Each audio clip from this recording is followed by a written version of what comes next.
All right, y'all, CSC 2020 strength training day 2. Let's get to it.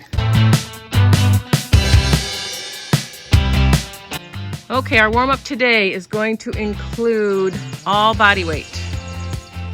And for 5 minutes, every minute on the minute, you are going to do ascending numbers of air squats and then hold a plank for the remaining time. So for minute 1, you'll do 9 air squats. Feet are a little more than hip width apart. Air squats, you're just squatting down, so sitting back. So he'll do 9 of those, and then right from there, he'll go right straight into an elbow plank.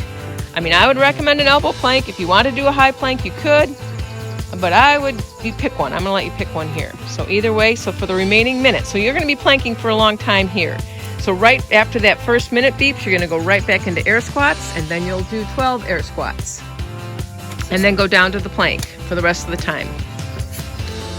Yep, and hold the time. So it's ascending air squats. It will be descending time of your plank.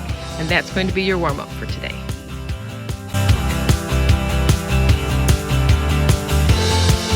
For our strength portion today, on a 15-minute running clock, so basically just start your clock for 15 minutes, you're going to do 60 tempo front squats. Front squat looks like this with 2 dumbbells. You're going to do a front rack position, and then you're going to squat down. Okay, nice and controlled, so I would slow them down a little bit. So you'll do 10 at a time, and after 10, you'll put your dumbbells down or your odd object.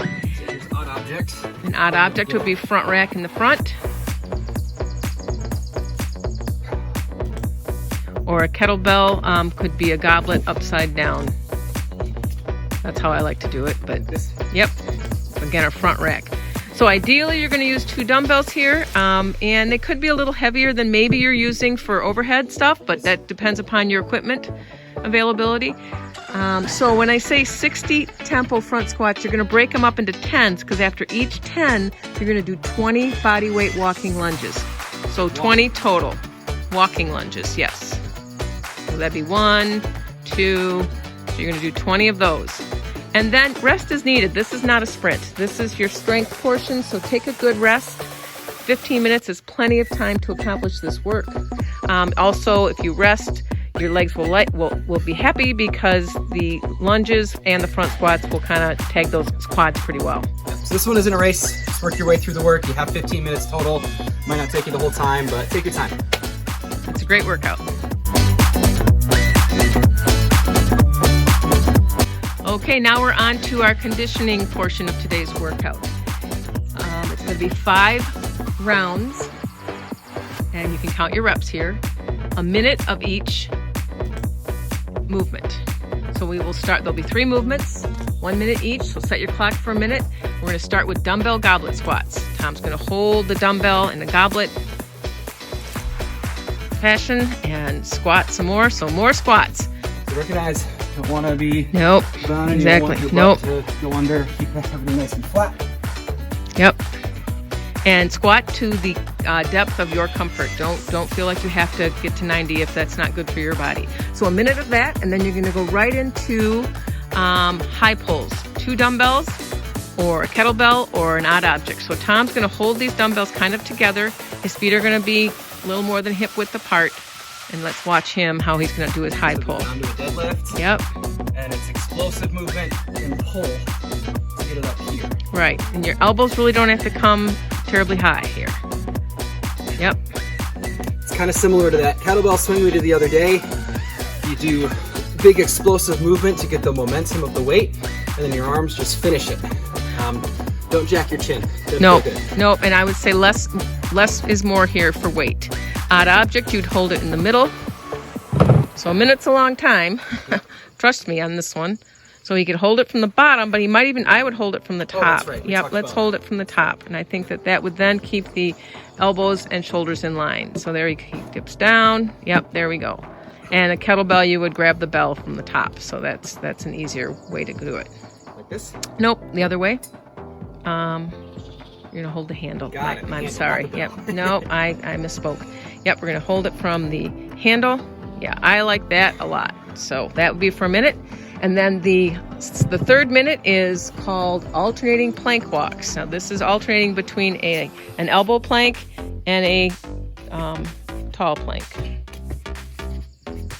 All right, so let's talk about scaling and modifications here, because that can be quite difficult. When I do it on my knees. Okay, I'm able to do the plank walk on my knees. Now, if you can do them, on your toes, do it. But this definitely makes it a much more doable movement if this isn't something that you're used to doing. The other thing I'd say, this is for 5 rounds. So think about the fact that you're gonna have to do this for a total of 5 minutes. So you could try to do the full thing, and then but you don't wanna get so wiped out from round 1 that you get to the other rounds that you can't do it on your knees. So one idea might be the first round, do it from your knees. See how it feels, be able to do it for the whole minute, and then get to the other rounds and then see how you're doing. Another option is just to hold the plank, either on your elbows or on your hands. So there are lots of, on his knees, Here, okay, here, yep. Here. Yep, there are so many options. An option isn't bad. A scale isn't bad, because we need to pay attention to how our bodies are responding to the movement as well as how you're feeling that day. Here's also what I'd say, is if you are trying to do the full movement and it looks like this, and your hips are going all over the place, you should scale it. Yep. As best you can, you want to keep your hips stable. So even while you're going up here, I'm trying to make it so that I'm not turning a bunch here, I'm staying really stable. So I have to push this right hip down as the right arm comes up, and same here. So I want to be able to keep neutral hips all the way through. If you can do that from your toes and moving up and down, great, go for it.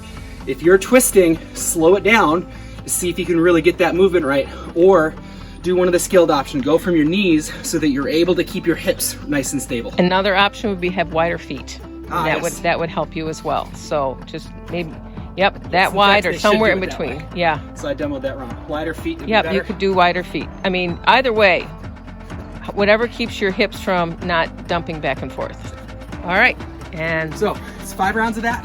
5 rounds of that. 1 minute of each movement. Yep. As soon as you're done with plank walks, you're right back into the dumbbell goblet. That's true. So this one, there aren't rests. So you find your rest as you go. Yep. There's a lot of different ways you can do this. Sometimes workouts like this, I will go 20 seconds on, 10 seconds off. So, Good point. pick up the weight, 20 seconds, got an eye on the clock on the floor or whatever, 20 seconds, set it down, whew, shake it out, catch your breath, pick it up, do 20 more. And what that allows is transition time to the next movement. That's too. true, because the minute starts and it immediately starts, so you'll want to set down the weight, whatever, maybe a couple seconds before the minute, jump to the next one. All right. Day 2, y'all. Have fun. Let us know how it goes. And any questions, Reach don't out. hesitate to reach out. Good luck. Thank you.